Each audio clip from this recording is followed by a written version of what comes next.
Assalamualaikum warahmatullahi wabarakatuh.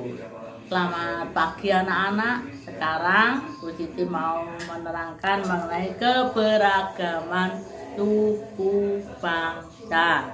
Anak-anakku semuanya, mengapa di negara kita ini terdapat berbagai suku bangsa?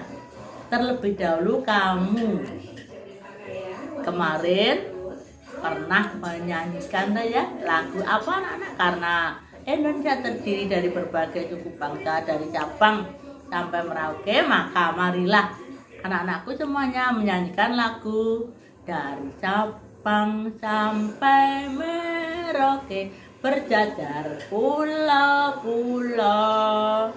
sambung menyambung menjadi satu, itulah Indonesia.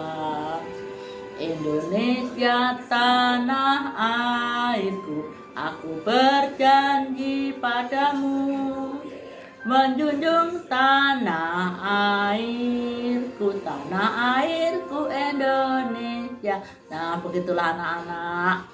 Indonesia kita, negara kita terdiri dari berbagai suku bangsa. Nah, ada faktor-faktor yang menyebabkan menjadikan negara kita terdiri dari berbagai suku bangsa. Satu diantaranya letaknya strategis, yaitu letaknya di antara dua benua dan dua samudra, benua Asia dan benua Australia.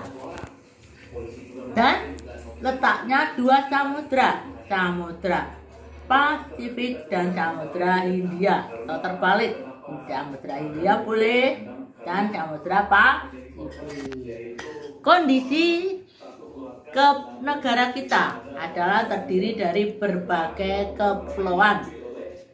Di antaranya terdapat 13.466 pulau anak-anak.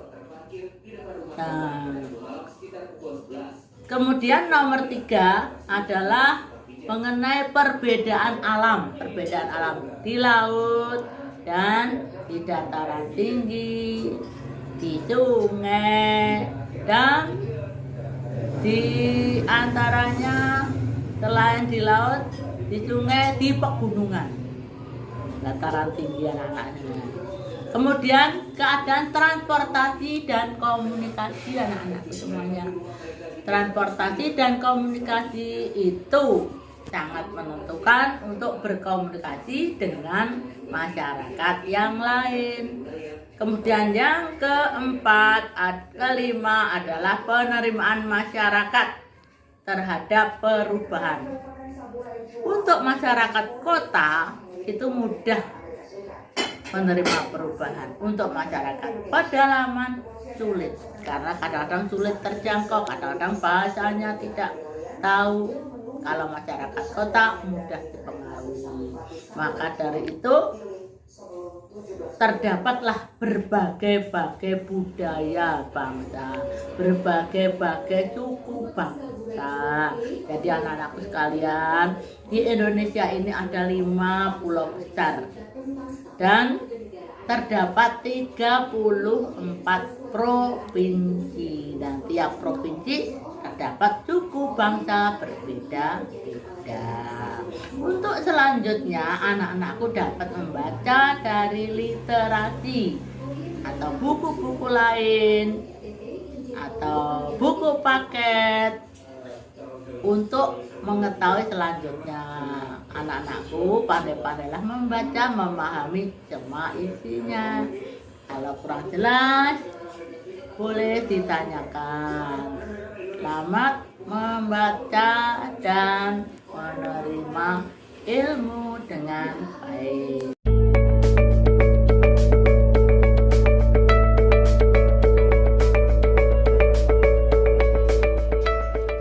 Di Indonesia terdapat banyak keragaman, misalnya suku bangsa, bahasa, agama, dan budaya. Banyak faktor yang menyebabkan terjadinya keragaman dalam masyarakat Indonesia. Beberapa faktor yang dimaksud seperti berikut. 1. Letak strategis wilayah Indonesia.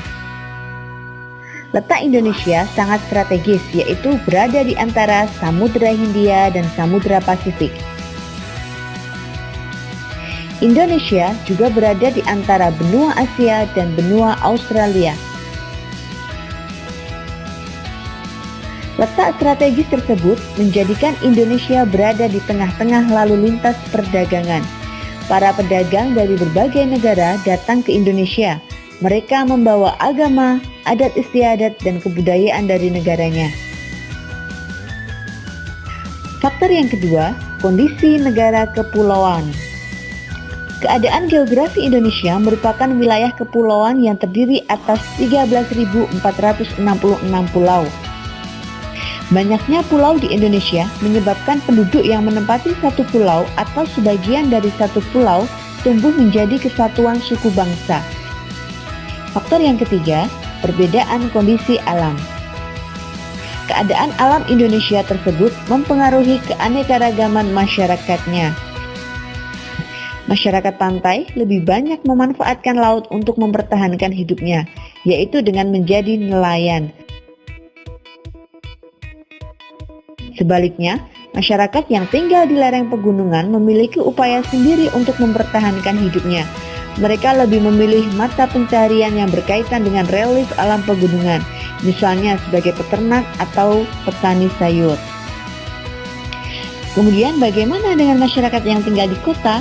Masyarakat yang tinggal di kota tentu tidak akan menjadi nelayan. Masyarakat kota cenderung untuk membuka usaha, bekerja di kantor atau bekerja di pabrik. Faktor yang keempat adalah keadaan transportasi dan komunikasi.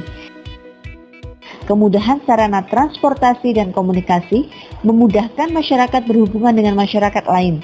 Sebaliknya, sarana yang terbatas akan menyulitkan masyarakat dalam berhubungan dan berkomunikasi dengan masyarakat lain. Kondisi ini menjadi penyebab keragaman masyarakat Indonesia. Faktor yang kelima dan faktor yang terakhir adalah penerimaan masyarakat terhadap perubahan. Masyarakat perkotaan relatif mudah menerima orang asing atau budaya lain. Sebaliknya, masyarakat pedalaman sebagian besar sulit menerima sesuatu yang baru. Mereka tetap bertahan pada budaya sendiri dan sulit menerima budaya luar.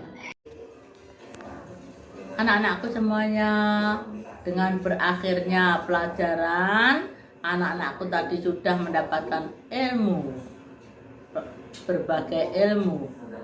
Dengan adanya suku bangsa, maka untuk selanjutnya lain waktu, anak-anakku semuanya,